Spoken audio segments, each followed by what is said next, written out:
Hey, everybody, and welcome to the Conquering Stress podcast. I'm Dr. Bill Janeshak, and welcome back. And if this is your first time, welcome for the first time.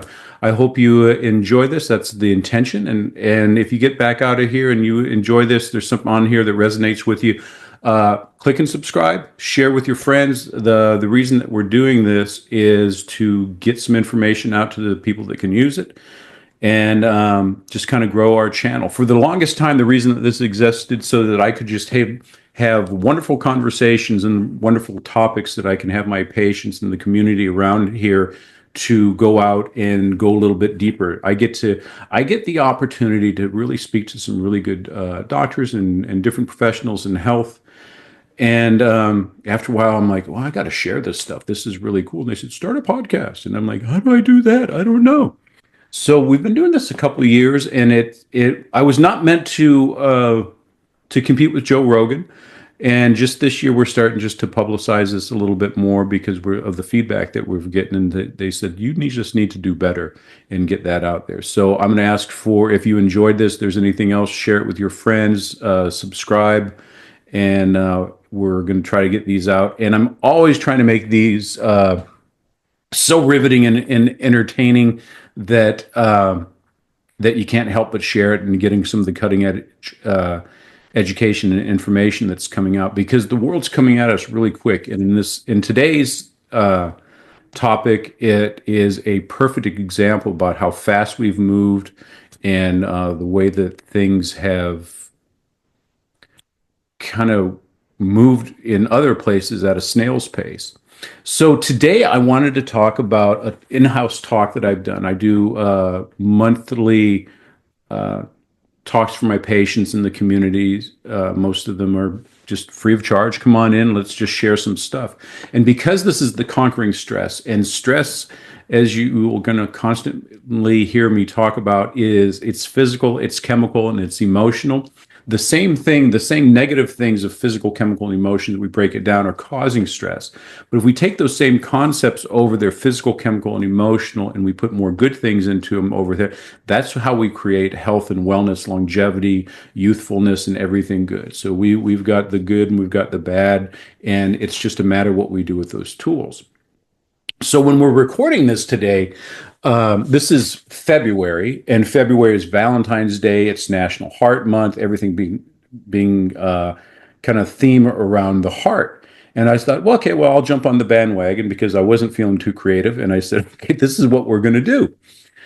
So I start out with the heart, and at first I'm going like, well, what are we going to talk about the heart? The heart pumps blood. It does this, and it's very important, obviously.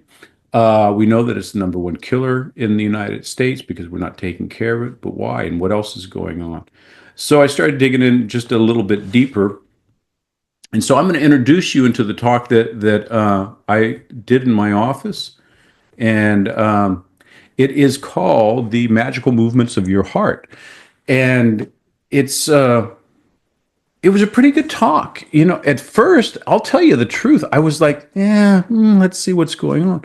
But it actually turned out pretty good. I wanted to start out with the basics. And the basics is, this is your heart. Okay, no shocker to anybody. The heart is about the size of your fist, a little bit larger than your fist, and it has some atriums that go up there. And those are the small little portion of the heart that brings the blood in. It pumps it into the ventricles, which is the bigger portion down there. That on one side, the left side, it sets it off to body to bring blood and oxygen and nutrients to every cell in your body. And the right side is where the deoxygenated blood, it's returned from that. It goes into the lungs to exchange CO2 with oxygen, and it just kind of creates this whole loop, and that's the pump, and that's how basically we would get there. And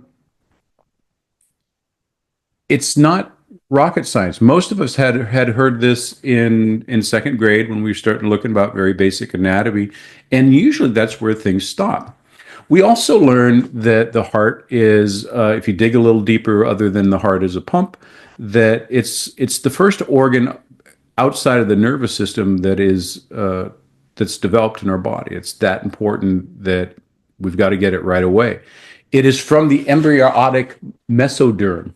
So when you're developing and the cells are coming out, mesoderm is the first layer where a lot of different organs come in, and that's right where the heart comes from. We covered the heart pumps blood to the body, not a big thing, but it does it so effectively that throughout the day, on average, it's going to pump about 2,000 gallons of blood are going to go through that little heart. And that heart works 24/7 for 75, 80, 90, 100 years, however long you do it, and however well, as we're going to go through in this, however well you take care of it. We're also going to go back over that heart disease is the number one killer in the United States. There's another number one killer, if depending on what statistics you look at, but overall, the heart usually wins the battle. And we've been told forever that we have to take care of our heart. And these are the things that we've got to watch out for, because we've learned ad nauseum that high cholesterol causes heart disease. So we want to stay away from anything that's high cholesterol, keep that cholesterol low as possible. We have learned that salt causes high blood pressure. We do not want high blood pressure. Salt can also harden the arteries. And so when we get older, we do not want brittle arteries and veins, because that can create issues as well. The heart pumps blood throughout the whole body is about the 15th time that I've said that already in this short video. Saturated fat is the bad fat, and it clogs the arteries, and it creates some problems. When we go to the doctor, we get our blood test, we're checking on our cholesterol. We want to make sure that the LDL, or the bad cholesterol, is low, and we want to make sure that HDL, the good cholesterol, is high. That means that those are healthy marketers. We always want to do, when we're taking care of ourselves, we want to prioritize that our cardiovascular fitness, running, treadmill, elliptical, swimming, anything that gets the heart pumping is the most important thing that we can do for the heart, and that's going to be really good. Kind of a lesser degree, but still important, is the carb loading. If we are starting to, we know that we're going to be active and we're going to be moving the heart, we want to make sure we carb load. We get a lot of carbs in there, because the heart runs off of carbs. We want to make sure we have all that energy so that we can move our muscles to create the heart. So the challenge that we've had come back over is most of all that stuff that we know is bullshit. It wasn't bullshit when it started, but because we just kind of stopped asking questions, and we haven't really figured things out. So a lot of these things, these I can't even pronounce epidemiology. What? Yeah, I'm a doctor. Anyways, it's the study of how we know what we do, the things that there are the risk factors going on. The whole thing with cholesterol in itself is coming out. It came from the Framingham Heart Study, which is Framingham, Massachusetts. And there was a small town out there in 1948 that they did a study on 5,027 adults, 30 to 62 years old. And they looked at the heart, all the risk factors for heart disease back in the day. And they found in that study that cholesterol above 260 was a risk factor for heart disease. So how we got down to the 200 was the death rattle for anybody with a blood test is kind of beyond us what's going on. But there's really good stuff that came out of that time. This was the first time. Now we have like duh moments, and some are true and some are truer than others. But this is the first time obesity. They say, don't be obese. That's a risk factor for your heart. High blood pressure was a risk factor for the heart. Smoking was a risk factor for the heart, and diabetes. And again, they took and they extrapolated this. And I don't think this study would. I don't think it would really cut the mustard today, because they've made these things for everybody in the United States based on a sample size of just about 5,000 people, which is a relatively small study when you're having such a big impact. It would probably be a good pilot study, but they just took with this, they planted the flag and said, these are all the truths, and we kind of stopped looking at it. And as I went back over and I said, well, what was it like in 1948? Because despite some of you saying how old I am, I wasn't there. So, but in 1948, the average cholesterol was between 300 and 350, and we didn't really bat an eye. It was just like, okay, well, that's whatever. The obesity rate back in 1948 was about 13% of the population, whereas now we're about 79% of either overweight or obese or morbidly obese in this country. It's a sickening study in a state of our society today. Now, back in 1948, if you had a blood pressure of 200 over 100, now just for those that you don't know it, normal is considered about 120 over 70 or 120 over 80, depending on who you're talking to. But 1948, if you had a 200 over 100, it was considered mild or benign, which is crazy to me because right now, if you had something like that, a lot of times they'll send you straight to the hospital because they'll believe that you're having a stroke in that moment at any time. And believe it or not, back in 1948, smoking, while it was pretty prevalent among teenagers and young adults and most people, it was very prominent that they didn't even really think about any repercussions from it. And then also, now thinking back in 1940s, is there was only 2% of the population that had diabetes. So a lot of this stuff at the time was coming out and it was pretty good. But what we're finding out about cholesterol was, and like I said, I don't know how it got down from 260 as a risk factor to 200. I do know that worldwide, the sweet spot for cholesterol is about 240. We've got to remember what cholesterol is. We've been taught, in the last 40, even 50 years, that cholesterol is a bad thing that you have to control. But cholesterol, we're learning more and more about this, is well, we know from physiologic that every cell body is made out of cholesterol. Every hormone is made out of cholesterol. And much of your brain is made out of cholesterol.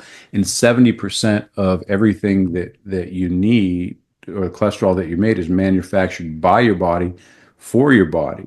And sometimes with too early of intervention, we run into problems because they're so worried about the risk factors, they forget about what that we're really supposed to be doing. Statins, for instance, were designed for people after they had a heart attack to control risk factors.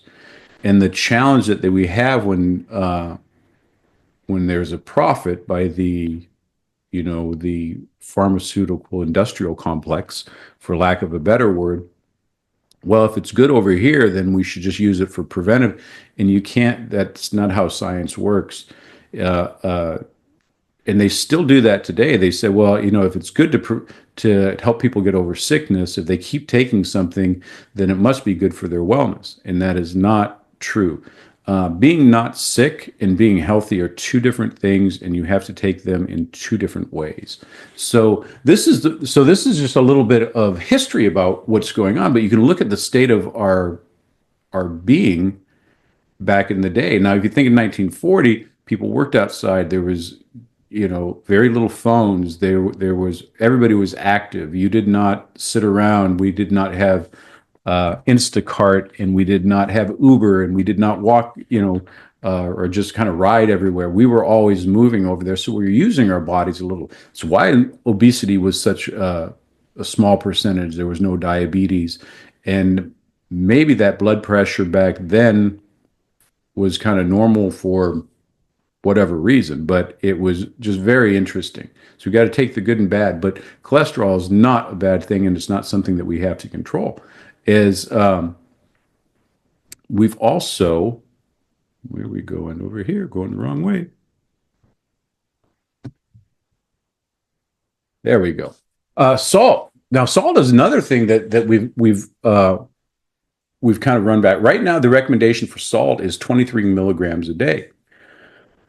Well, the challenge with that is salt contains sodium, and there's potassium going on. These electrolytes that now that is in vogue is making sure you're getting your electrolyte drinks, because that's what salt does. Salt is a very, very important part of our just normal physiology.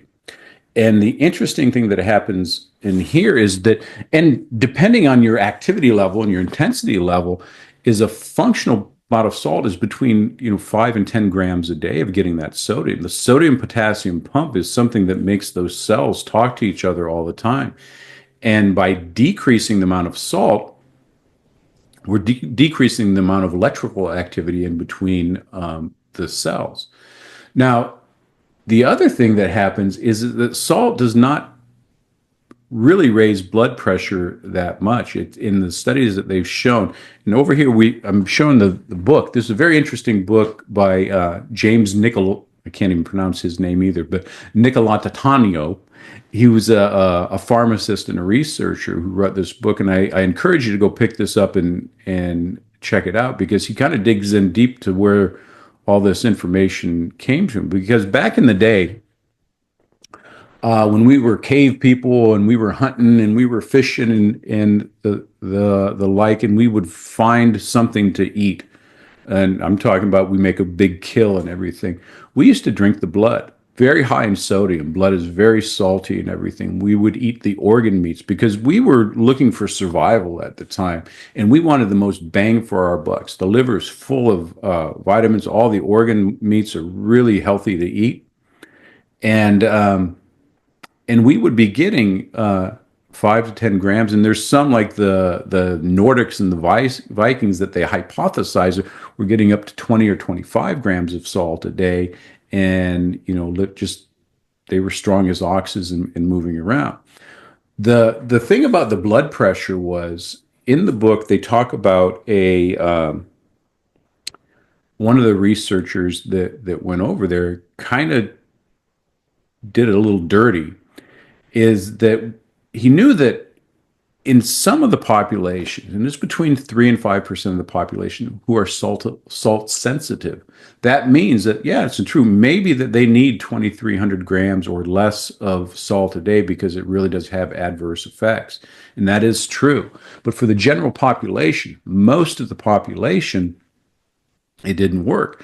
So what he did is he did the study, and he raised some mice and he bred them to be salt sensitive, and then just gave them a crap load of salt, did the before and after, said, well, look at these. We gave salt to mice and it increased the blood pressure in these. Therefore, we're going to extrapolate what happened in these salt sensitive mice to the general human population.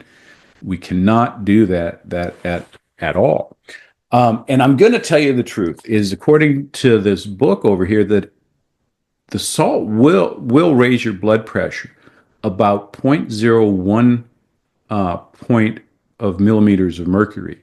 So if you have a heart rate or blood pressure of 120/80, that you might get 120.01 increase in blood pressure by taking this salt. So it's pretty insignificant as you're going around. But what happens is, remember, with it's those electrolytes.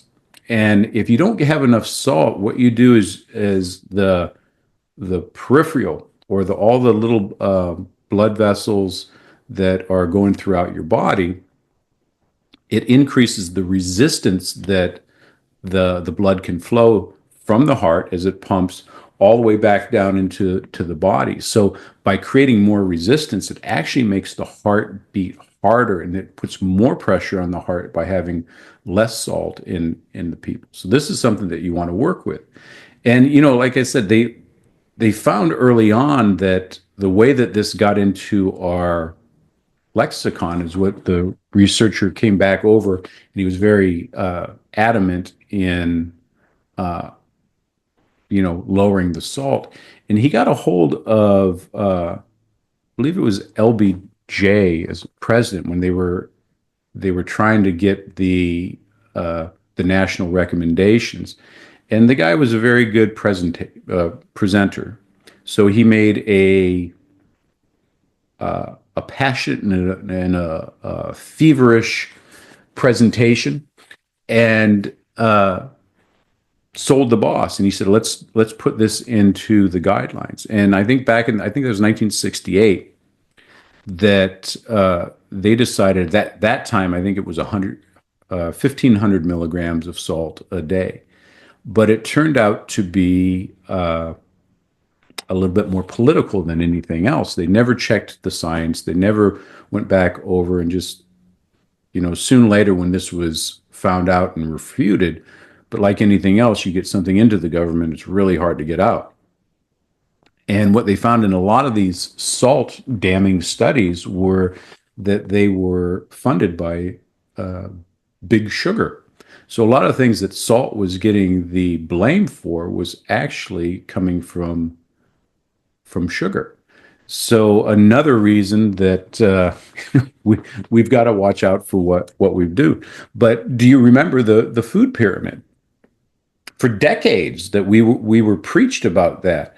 Oh, we should have a lot of grains. We should, have some vegetables and some fruits in there, some dairy, some like that, and like that. And none of that was based on any science, but it was based on a marketing drive by the Food and Drug Administration trying to jump up sales. So it's another one of those things that we've been marketed to and not educated. So the next thing is that we want to learn was that the heart pumps blood to the whole body. And this is not true. It can't be true. Is that most of the your blood vessels that in your body are not big arteries. 80% of the circulation is capillaries, which means that they're about the width or the thickness of a hair. And if you took all the blood vessels out in the human body, it would stretch about 8 miles. Lots and lots of blood vessels in the body. And if we have a little pump about the size of the fist, you can't see how something like this would go back over and have the wherewithal to pump that much fluid through 8 miles of piping, a very small, thin piping, especially if we're not, don't have a lot of sugar. So the heart definitely initiates it, and it creates the momentum, and it starts with it. And there's the oxygen exchange and the CO2 exchange that happens within the heart and the lungs that are very important. But it's the muscular contraction that your body do. This is why moving is so important, and it's frequent movement that is really important, because as you contract a muscle, it squeezes the blood through and it helps moving things around. You might have heard that, like the guards of the London Palace and everything, they stand up straight, and if they stand up straight for too long, they pass out, because the heart does not have that capacity for long periods of time without moving to get blood all the way through the body, and in this case through the brain. And that's why they tend to faint, because we're not getting enough blood to the body. And in today's society, when 80% of our jobs spend 80% of our time sitting, not moving, and we are not moving blood efficiently through our hearts and our bodies and our organs and everything else. So the heart does not pump the blood, and doesn't have the capacity to pump the blood through the whole body. You've got to keep things moving. And nobody knew this better than Stephen Hawking. He had somebody, he was in a wheelchair, smart as a whip, and every 20 minutes he had his helper move him around. He would move his arms and legs to different positions just to get that movement in it. And another thing that happens is that when we're moving with our muscles and we're moving the blood through this movement creates a protective mechanism. There's a chemical that's released. It's an endothelial, and endothelia is what they name the inside of the cell wall or the blood vessels that's going on, and it lays a protective layer out there that actually cleans up hardened arteries and calcium driven arteries and things like that that are starting to get hard. So it actually keeps those pipes clear by moving. The more that we move and periodically doing high intensity stuff, sprinting, running, getting things going, getting that heart rate up is actually repelling things that will clog those arteries.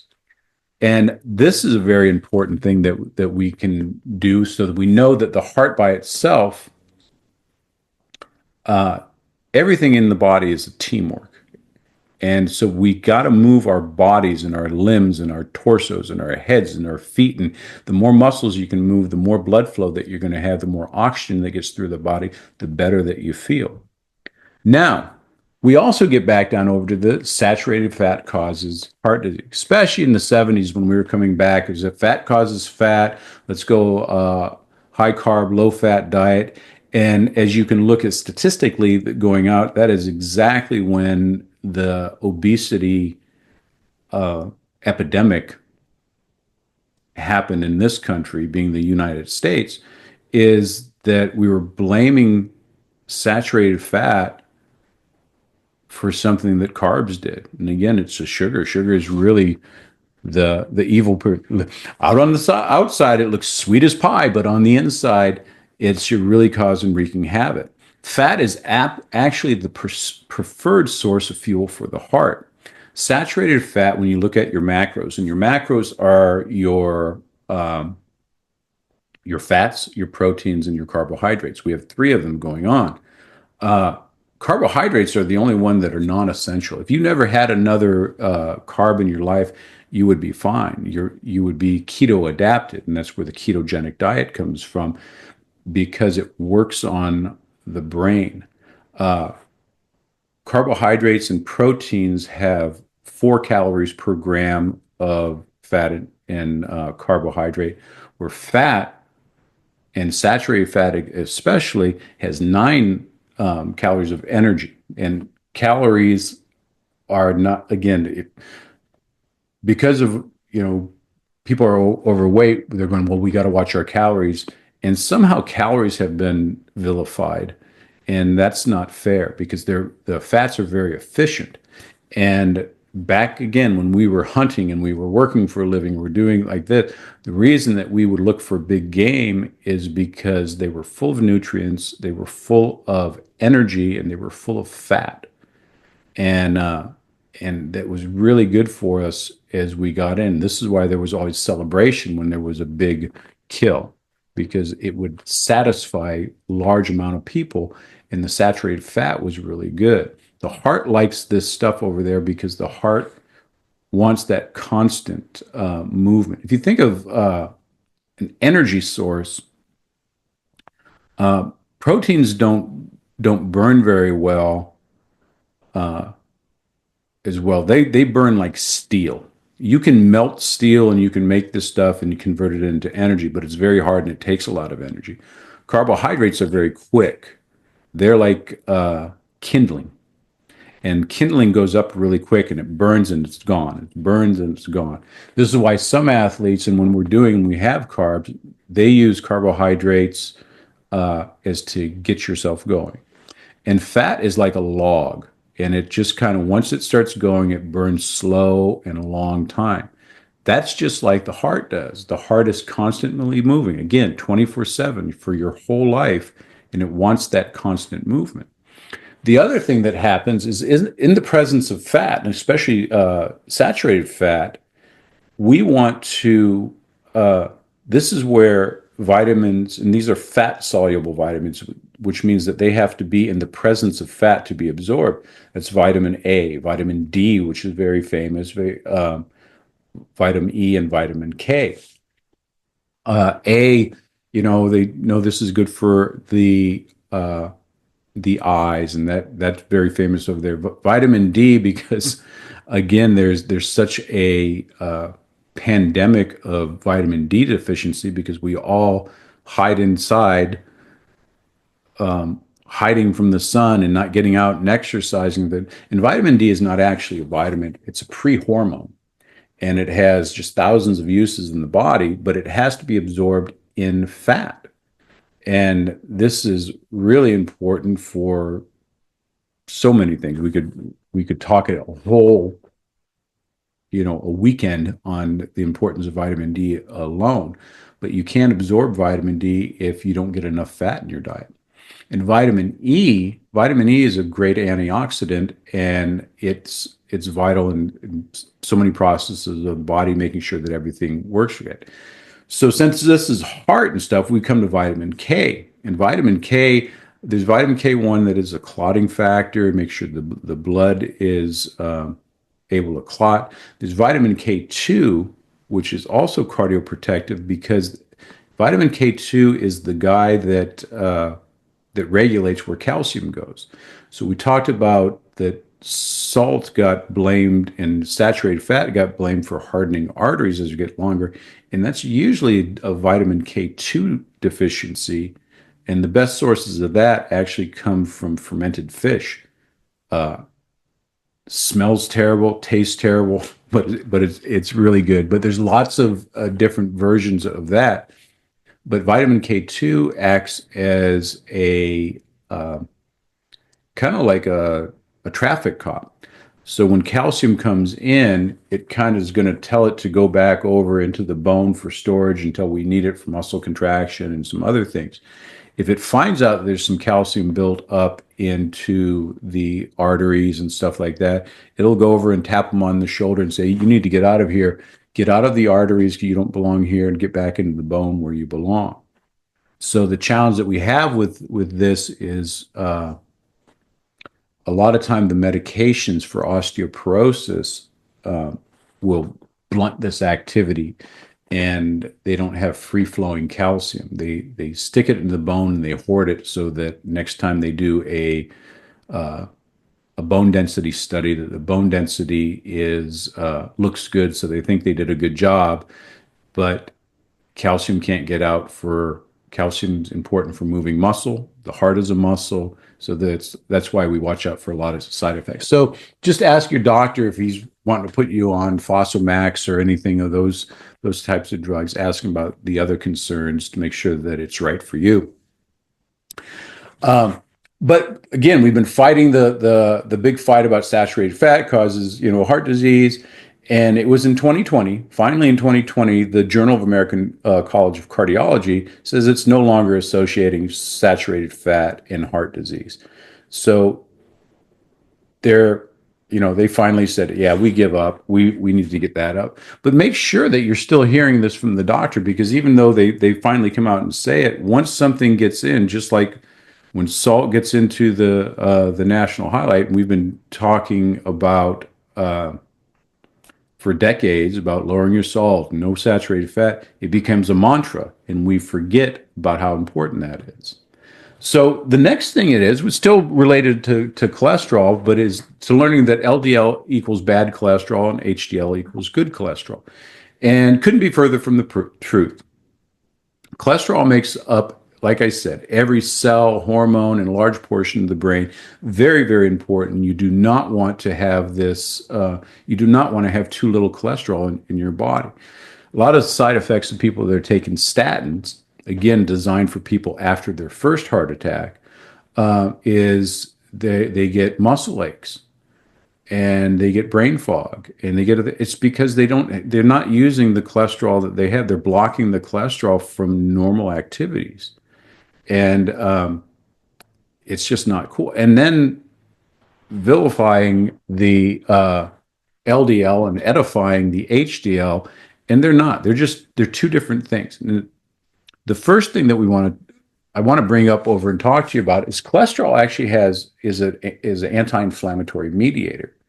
And where before they would say low density lipoprotein, that's what LDL stands for, is bad, because if it's in there, that it means that it's not picking up enough of the fats. And I put the school buses on here because when you're talking about LDL and HDL, they're carriers of cholesterol. They're not cholesterol themselves. So if you imagine, like, one of the school buses gets on and they get a couple fat kids that get on the bus. If you weighed that bus, it would have a low density because there's only a few of those kids on that bus. So if you have a high density lipoprotein, you get a bunch and you fill that place up with a lot of fat kids and you take it to the liver, it's saying it's really good. HDL goes to the body from the liver to go and do things. And early on, and I'm for what we had the knowledge base at at the time, they're saying, well, if we see a lot of that LDL, it's not picking up those fats in the blood. Because remember, when we first discovered this, we thought fat was bad. So if it's not picking up enough of the fat kids going around, then it's not doing its job. That means you're bad. You're not picking up the fats out of your blood. On the other hand, if you were picking up a lot of fats in blood, then you got your accolades. So it's got the domino effect of one false theory leading to another one to another one. But again, at the time, that was the best of the science, or that was the belief at the time.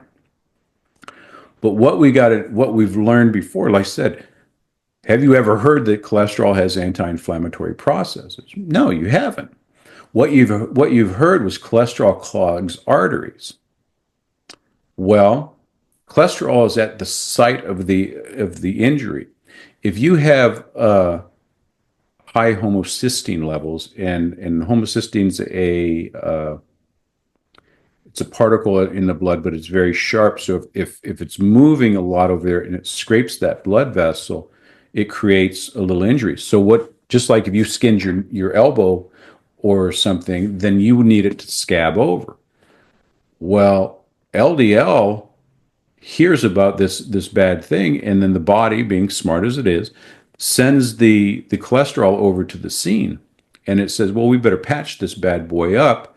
Here's some cholesterol for the anti-inflammatory process. You can start the scarring back over here, get that scab going so we can start that healing.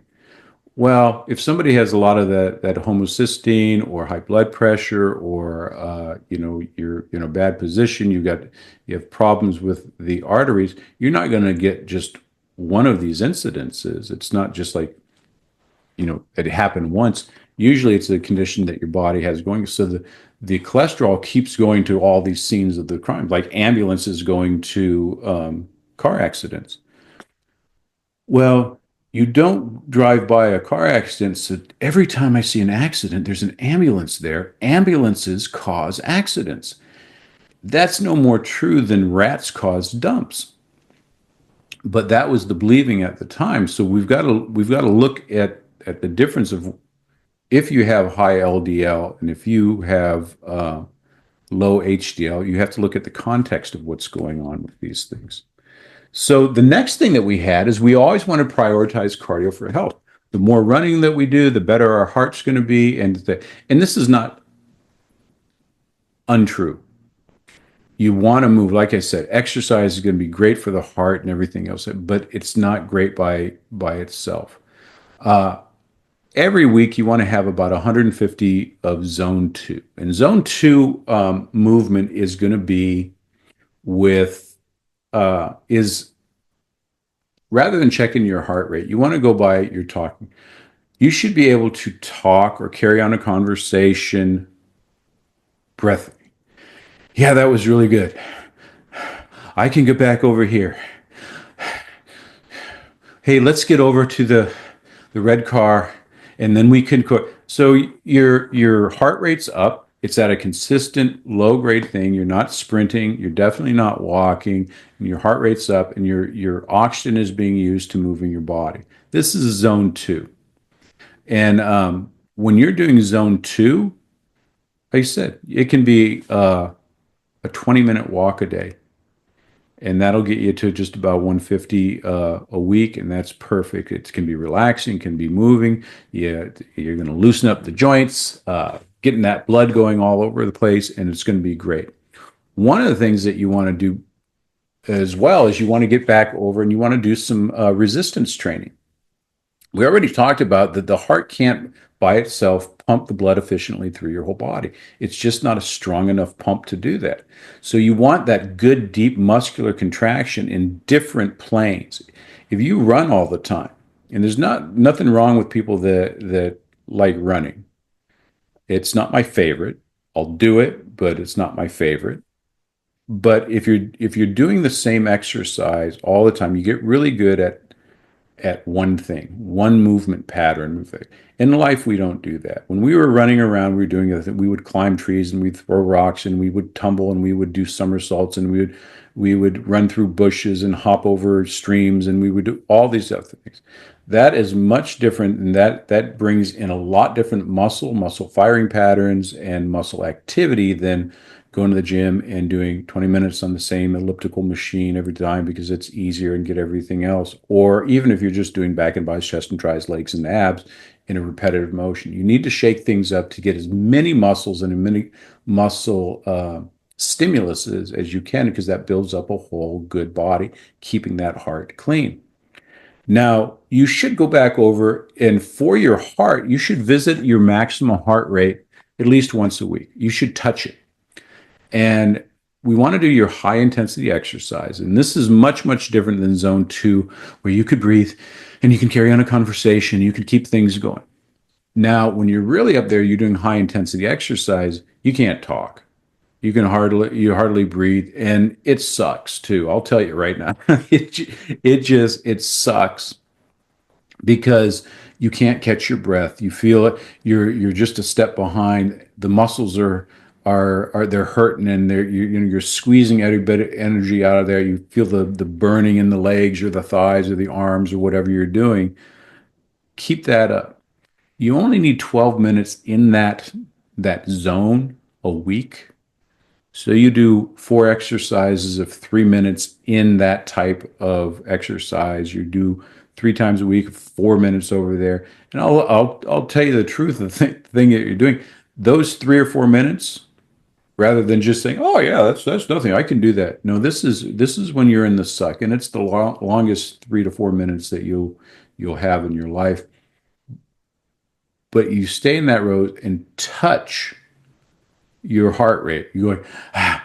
So once a week for a minute or so, just go all in. And what that does, it expands the variety about your heart's capacity. If you can get it up and you get a heart rate of 170 and you get it up to 172, the heart automatically has something to adapt to. Remember that the body is an adaptation machine, and it's wonderful to work with. So you want to touch it once a week. Take that 12 minutes and you can have your high intensity where it's not comfortable. You don't have to go, you can move 92, 95%, but once a week, just for a bit, just touch 100%, or you give it all you got. But remember too that it's your high intensity and it's your heart rate. It's not the heart rate and the high intensity. So some people might be fill the tub, pull the plug, and fight the current, and it takes all they got just to do that, and that's awesome. That's your starting point. It will always suck, to let you know, because you will up the game as you get better. But that's what you want to do, is always have something uh, to move into, something to adapt into. After any of your exercise, whether it's cardio or you're doing resistance training, the next thing that you want to do is I want you to take 10 or 15 minutes right after there in recovery. Do some light stretching. Do just a quick minute or two walk. Get back down over there and lay down and rest. Let the heart come back and let it recover the best it can. Just like you go back on your top end and you're going to be touching the highest heart rate that you have, you want to also train the body to come back over there and rest on demand too. And that's going to give your heart some variability. And again, you're going to have the high rate, and then you're going to bring back down the low rate. And the more you can control that, the healthier your heart is going to be. So lastly, it's a little bit outdated because we don't hear as much about, but it's still one of those myths that's been around for a while, and it talks about carb loading. One big meal the night before, I'm carb loading because there's going to be a big time. Your body, and they're talking about when carb loading is loading up the energy or the sugar or the carbohydrates that are ready available that are stuck in muscle and liver. Um, Some people take this of going, means rather than just carb loading, they just get gluttonous right before a workout or high intensity or just a big time when you're moving the body. If you eat too many carbs and under the guise of carb loading, is you can spike some insulin, it can cause some inflammation, it can even cause some abnormal heart rhythms going on. It may not be the best thing for you to do. If you're going to carb load, if you have a triathlon or a marathon or 5K or something like that, or you're going to have just a big intense exercise session, then get back on this and get some sugar in you or some carbohydrates that'll break down and you only need about 5 grams on average to fulfill all that sugar that you need in your body. So don't don't go crazy on the carbs just because of carb loading. Um, Wrong way. Um, we want to know how to stay young at heart, and you can do this. And you can do this to regain your health. We can call it regain your youth. And this is the basic things that you want to do. Take care of your foundation, your health. If you've been on this podcast before, you've heard me talk about this ad nauseum. We bring this on. These are the non-negotiable rates of things that you just must do before you do anything else. You have to breathe. You have to make sure that you're getting some oxygen to your body. You're going to have to hydrate. You're going to make sure that there's water going through your body. We like, half your body weight in ounces is a good place to start. You're going to eat food. You're going to eat real food and make sure that if it was left on its own device, at some point it would rot. That makes it real. You want to make sure that you're eliminating any waste products that you have so that your body is detoxing very well. It's my opinion that detoxification is more important than nutrition. Because we've got to get rid of those waste products that are holding us down. We want to make sure that we are getting excellent sleep, that our body is recovering. It's good for the heart, it's good for the mind, the muscle, brains, and everything else that you need to be doing. You've got to get out into the sunlight and let some of those sun rays get on you, not just for vitamin D. The sun is much more important than that, and it lights up the whole body and it shows that we're all connected. We want to reduce our stress and we want to make sure everything else is going on so that you're not overwhelmed by the world that we're living in. Those are non-negotiable things of the foundations of the health. You want to go back over and eat good saturated fat. A lot of documentaries of the Forks Over Knives and What the Health and things like that, which are really good documentaries because they're made to get a point across. And the point is that you should eat a plant-based diet. And they made those documentaries really good so that you would actually believe them.